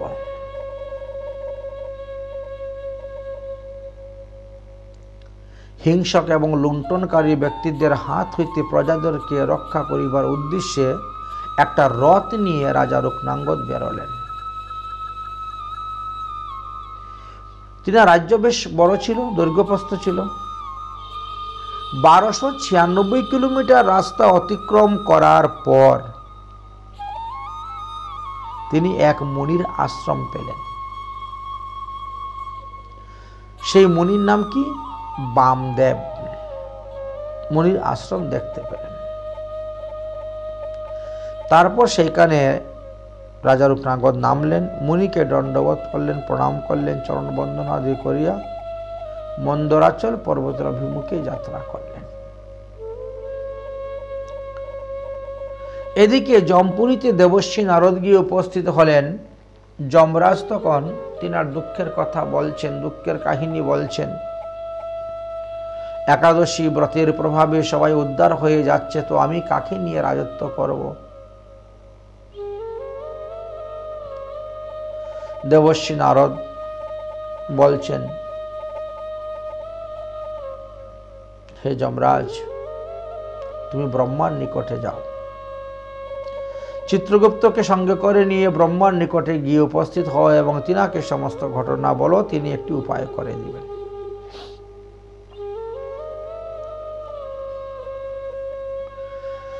যমরাজ গিয়ে উপস্থিত হলেন ব্রহ্মার নিকটে এবং সমস্ত বৃত্তান্ত খুলে বললেন। ব্রহ্মা তখন যমরাজকে সম্মানার্থে কিছুক্ষণ বসে চিন্তা করলেন কিভাবে তিনার সম্মানটা রক্ষা করা যায়।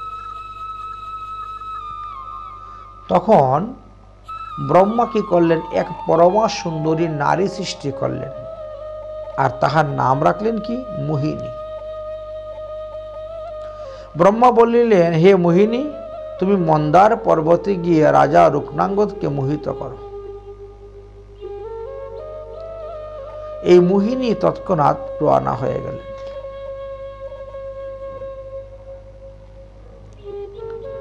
মোহিনী তৎক্ষণাৎ ব্রহ্মাকে দণ্ডবতে প্রণাম করিয়া 2 ঘন্টা 24 মিনিটেই তিনি মন্দারাচল পর্বত শিখরে গিয়ে উপস্থিত হইলেন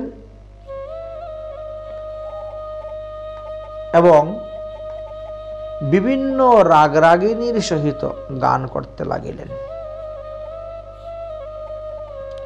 রাজা রুক্মাঙ্গদ মন্দারগড় পর্বতের উপরে দেখিতে পাইলেন এক অদ্ভুত সুন্দর সঙ্গীত নৃত্য কলা চলতেছে। সঙ্গীতের ধ্বনিতে তিনি এত আকর্ষণ হলেন, আকৃষ্ট হয়ে পশুপক্ষীগণ একদিকে ছুটছে, রাজা রুক্মাঙ্গদ সেই দিকে তপ্ত কাঞ্চন বর্ণ পরমা সুন্দরী নারী মোহিনীকে দর্শন করিলেন এবং তাহার রূপে মুগ্ধ হইয়া তাহাকে পত্নী রূপে গ্রহণ করিতে ইচ্ছা জানাইলেন। তখন ওই মোহিনী বললেন, আমি ব্রহ্মারই কন্যা, আপনার কীর্তি শ্রবণ করিয়া আপনাকেই প্রতিরূপে বরণ করিবার জন্য সঙ্গীত চর্চা করিতেছি। আমি এতদিন মহাদেবের উপাসনা করিতেছিলাম, ভালোই হলো মহাদেবের কৃপায় আপনাকে দর্শন লাভ করত, ধন্য হল। কিন্তু আমার একটা কথা আছে, আমার একটা কথা রাখতে হবে। রাজা রুক্মাঙ্গদ বলিলেন, সে আবার কি কথা মোহিনী, বলো। মোহিনী বললেন, আমি যাহা অভিলাষ করিব তাহা পূর্ণ করিতে হইবে।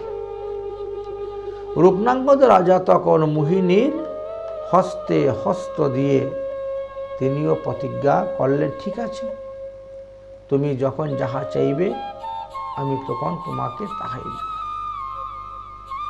শপথ করে নিলেন। সত্যি সত্যি 3 সত্যি হয়ে গেল। আচ্ছা,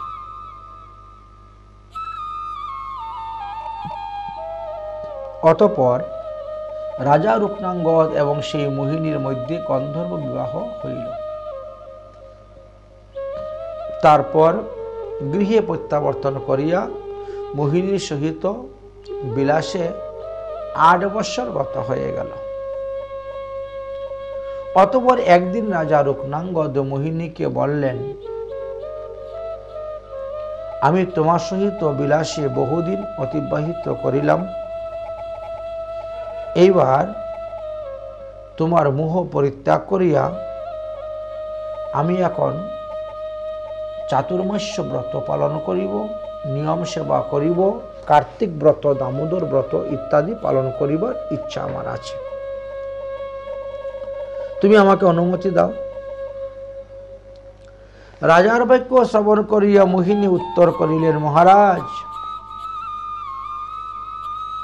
আপনাকে পরিত্যাগ করিয়া আমি ক্ষণকালও থাকিতে পারিব না।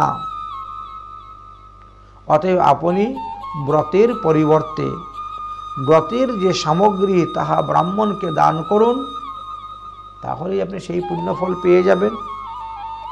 এবং আপনার জ্যেষ্ঠ পত্নী সন্ধ্যাবলী, তাকে আদেশ করুন কার্তিক ব্রত পালন করুন, সে তো আপনার অর্ধাঙ্গিনী, ফল পেয়ে যাবেন। রাজা রুক্মাঙ্গদ বললেন, ঠিক আছে, ঠিক আছে, তাহাই করিব।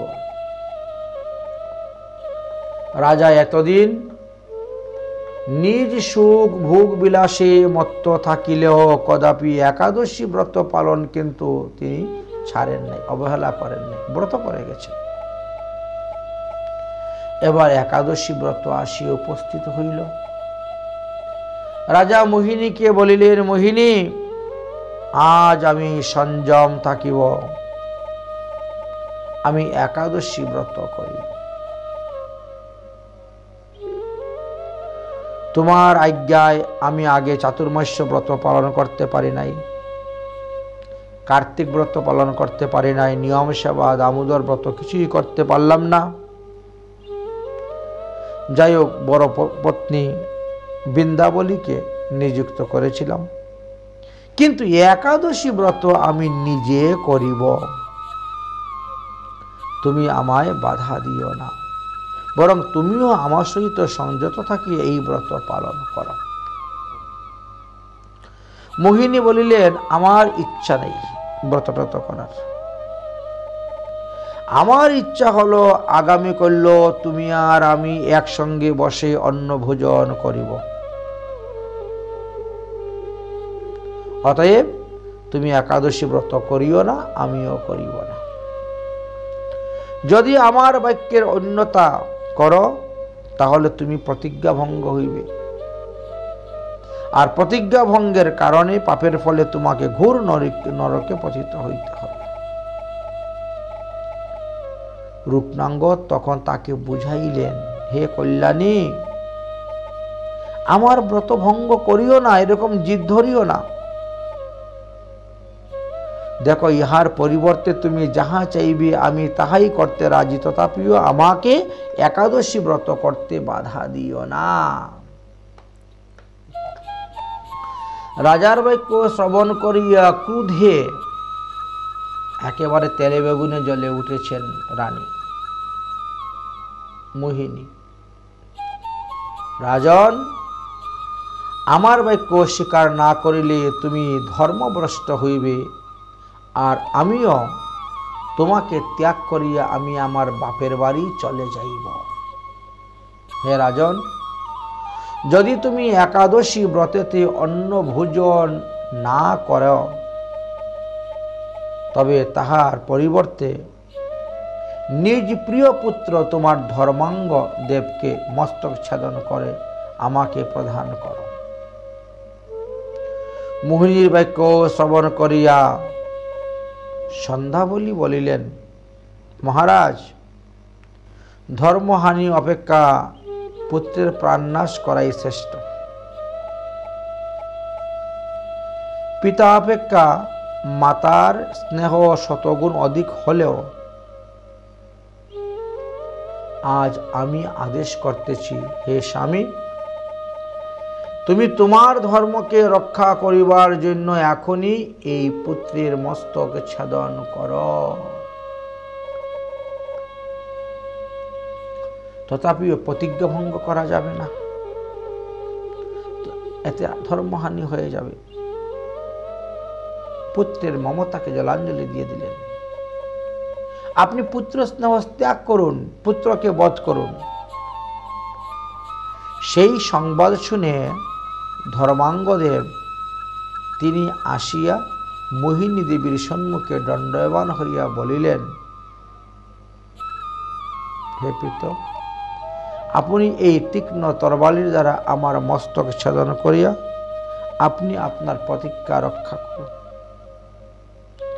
মোহিনী বলছেন, হে রাজন, একাদশীতে অন্নভোজন করো, তবেই তো তোমার পুত্রবধ করতে হবে না, অন্যথায় তো পুত্রবধ করতে হইবে। রাজা রুক্মাঙ্গদ তখন বললেন, পুত্রের মস্তক ছেদন করার জন্য আমি তরোয়াল হস্তে ধারণ করিয়াছি, তথাপিও আমি অন্ন ভোজন করিব না। হে ভগবান, তুমি তো অন্তর্যামী রূপে সর্বদা বিরাজ করতেছ, তুমি তো আমার অন্তরে বিরাজ করতে, তুমি সবই দেখতে পাচ্ছ। তোমাকে প্রণাম জানাই, প্রণাম জানাই। আমার পুত্রের যেন সদ্গতি হয়। আজকে এই একাদশী দিবসে স্ত্রীর বাক্যের পাল্লায় পরে আমাকে এখন এই কর্ম করতে হয়েছে। এই বলে তিনি যেই অস্ত্রটি তুলেছেন পুত্রকে বধ করবেন, এমন সময় সেখানে শ্রীহরি প্রকট হয়ে গেলেন। রাজার হস্ত ধারণ করলেন, করে বললেন, হে রাজন, তোমার একাদশী ব্রতের নিষ্ঠা দেখিয়া আমি অত্যন্ত প্রসন্ন হইয়াছি। এখনই তুমি তোমার স্ত্রী সহিত সশরীরে দিব্য বিমানে বসে বৈকুণ্ঠে চলো। এই বলিয়া ভগবান রাজা এবং তৎস্ত্রী এবং পুত্রকে স্পর্শ করিলেন। তৎক্ষণাৎ চারজনই ভগবান সদৃশ্য দিব্য কলেবর ধারণ করলেন এবং দিব্য বিমানে বসে তারা রওনা হয়ে গেলেন। এই দৃশ্য দেখিয়া রাজবাড়ির সমস্ত প্রজাগণ একেবারে বিস্মিত হয়ে গেলেন। এত মহিমা একাদশী ব্রতের, তাই সবে মিলে একাদশী ব্রত আরম্ভ করলেন। তারপরে রাজা বৈশ্যন্ত যমলোক হইতে তাহার পিতৃলোককে উদ্ধার করেছিলেন এই একাদশী ব্রতের প্রভাবে। তারপরে লম্ভুক নামক রাজা স্বপাপের কারণে কুটুম্ব আত্মীয় স্বজন হইতে তিনি ত্যাগ হয়ে পরিত্যক্ত হইয়াছিলেন। এই একাদশী ব্রতের ফলে লম্ভুক পুনরায় আবার রাজ্য ফিরে পেয়েছিলেন, আত্মীয় স্বজন ইষ্টি কুটুম্বের প্রিয় পাত্র হয়েছিলেন। তারপরে ভদ্রাবতী নগরের রাজা পুত্রহীন ছিলেন। রাজা কেতুমান একাদশী ব্রত করিয়া পুত্র সন্তান লাভ করিয়াছিলেন। তারপরে পুষ্পবন্ত মাল্যবান দেবরাজ ইন্দ্রের অভিশাপে যারা পিতাসত্ব প্রাপ্ত হইয়াছিলেন, তারাও একাদশী ব্রত করিয়া ইন্দ্রশাপ হইতে মুক্ত হইয়া গন্ধর্ব দেহ প্রাপ্ত হয়েছেন। তারপরে রাজা অম্বরীশ এই একাদশী ব্রত পালন করিয়াছিলেন। একাদশী ব্রতের প্রভাবে এমনই হয়েছিল যে দুর্বাসা ঋষির উৎপন্ন কৃত্যা অনল তাদেরকে স্পর্শ করতে পারেন নাই। তারপরে ধৃষ্টবুদ্ধির কথা আসছে। ধৃষ্টবুদ্ধি এমন এক ব্যক্তি ছিলেন যে একাদশী ব্রত করিয়া আত্মীয় স্বজনগণের প্রিয় হইলেন এবং দেহান্তে বৈকুণ্ঠে গমন করিয়াছিলেন। তারপরে ললিত নামক এক গন্ধর্ব রাজা পুণ্ডরিকের অভিশাপে রাক্ষস দেহ প্রাপ্ত হয়েছিলেন। তখন তাহার পত্নী ললিতা একাদশী ব্রত করে তাহাকে পুণ্য প্রদান করিয়াছিলেন। সেই পুণ্যের ফলে তিনি রাক্ষসজনী থেকে মুক্ত হইয়া পুনরায় গন্ধর্বজনী প্রাপ্ত হইয়াছিলেন। অর্থাৎ স্বামী যদি ব্রত করে স্ত্রী ফল পাবে, স্ত্রী ব্রত করলে স্বামী ফল পাবেন। হ্যাঁ, ব্রত যার উদ্দেশ্যে করা হবে তারই মঙ্গল হবে, কল্যাণ হবে। এইভাবে বহু লোকে অনেক ব্রত করেছেন, তাদের কত কত নাম তোমাকে শোনাবো। ব্রতং চকার মেধাবী দ্বাদশং পিতৃ বাক্যত অপ্সরা দূষ স্পর্শাত মুক্তং ভূ বিলঙ্গম দুতি। পিতার আজ্ঞায় মেধাবী মুনি চৈত্র মাসের কৃষ্ণপক্ষের পাপমোচনী একাদশী ব্রত করিয়া অপ্সরার সঙ্গে রমন্দুষ হইতে তিনি মুক্ত হইয়াছিলেন। একাদশী ব্রত নাপি মান্দাতা স্বর্গগতিং গত সগরশ্চ কুকুবশ্চ মুকুন্দশ্চ মুকুকুন্দশ্চ মহামতি। এই একাদশী ব্রতের প্রভাবে রাজা মান্দাতা, রাজা সগর, রাজা কুকুস্থ, রাজা মুচুকুন্দ তারা সবাই বিষ্ণুলোক প্রাপ্ত হইয়াছিলেন। ধূম্নমারাদি রাক্ষসগণ পর্যন্ত একাদশী ব্রত করিয়া নিষ্কণ্টক রাজ্য লাভ করে এবং দেহান্তে বিষ্ণুলোকে গমন করিয়াছিলেন। তাহলে ধূম্নমারাদি রাজগণও এই ব্রত করেছিলেন। হেমমালী নামক যক্ষ কুষ্ঠ রোগ ধ সাপত একাদশী ব্রতং কৃত্তা চন্দ্রং তুল্য ববু বহ। হেমমালী নামক যক্ষ কুবেরের অভিশাপে কুষ্ঠরোগগ্রস্ত হইলে পুনরায় এই একাদশী ব্রত পালন করিয়া রোগমুক্ত হন এবং চন্দ্রমান সমান জ্যোতি লাভ করিয়া। অপুত্রক রাজা মহিজিৎ এই একাদশী ব্রত করিয়া পুত্র সন্তান লাভ করিয়াছিলেন। হরিশ্চন্ডেন গর্গাপি কৃতম একাদশী ব্রতম। হে গোপীগণ, কি তোমাকে শোনাবো।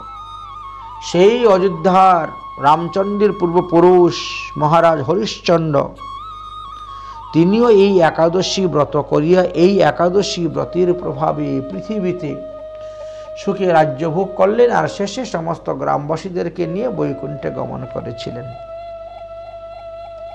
সত্যযুগে মুচুকুন্দের জামাতা শুভন এই একাদশী ব্রত করেছিলেন। একাদশী ব্রতের ফলে মন্দারচল পর্বত তিনি প্রাপ্ত হয়েছিলেন। পুরা শ্রী রামচন্দ্রেন কৃত্য একাদশী ব্রতম সমুদ্র সেতু বন্দনার্থং রাবণশ্চ বদায়চ। এই ত্রেতা যুগে ভগবান রামচন্দ্র সমুদ্রদেবের উপর সেতু বান্দারা সেতু নির্মাণের জন্য এবং রাবণকে বধ করিবার জন্য তিনি একাদশী ব্রত করিয়াছিলেন। এইভাবে বহু বহু পুরাণে দৃষ্টান্ত দেওয়া আছে। এক মুখে আমি আর কত বলবো, তাই বলছি হে ব্রজাঙ্গনাগণ, তোমরা সবাই একাদশী ব্রত করো। অতঃপর রুক্মাঙ্গদ রাজা সকলকে একাদশী ব্রত করাইলেন। একাদশী ব্রত নাপি প্রসন্নম শ্রী হরিশয়ম মার্গশিষ্য পূর্ণিমায়াম রাসং তাভিশ্চকারঃ। ভগবান শ্রীকৃষ্ণচন্দ্র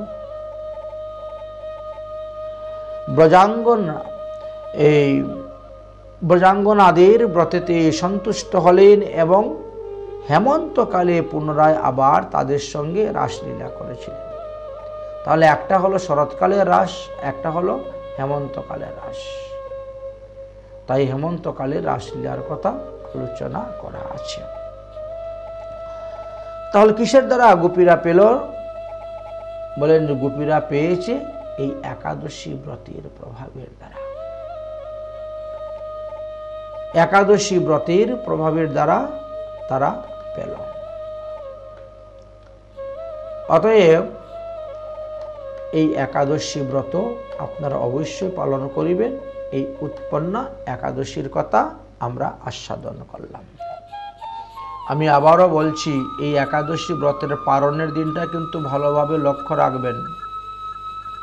মঙ্গলবারে একাদশী ব্রত এবং বুধবারে পারণ। বুধবারের পারণে 10টা 28 মিনিটের পরে গিয়ে পারণ করবে, সকালবেলা, সকালে দিবা 10টা 28 মিনিটের পরে পালন করবেন। তার আগে কোনো অবস্থায়ও 1 গ্লাস জল পর্যন্ত খাবেন না, বিষ্ণুর চরণামৃত পর্যন্ত পান করবেন না।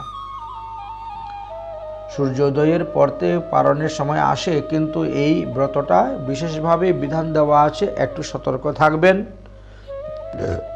একাদশী দিন রাত্রে 12টার পরে আর পরের দিন সকালে 10টা 28 মিনিটের মধ্যে যদি কেউ 1 ফোঁটা চরণামৃত পান করে, যদি কেউ 1 ঢুক জল, 1 গণ্ডূর জল পান করে, তাহলে কিন্তু তার ব্রতফল নষ্ট হয়ে যাবে। এই জন্য এবার এই উৎপন্ন একাদশী ব্রত একটা বিশেষ পালনের তিথি, এটা লক্ষ্য রাখবেন, পালন করবেন। জয় রাধে শ্রী রাধে, নিতাই গৌর হরিবল। বলে উৎপন্ন একাদশী মহারানী কি জয়।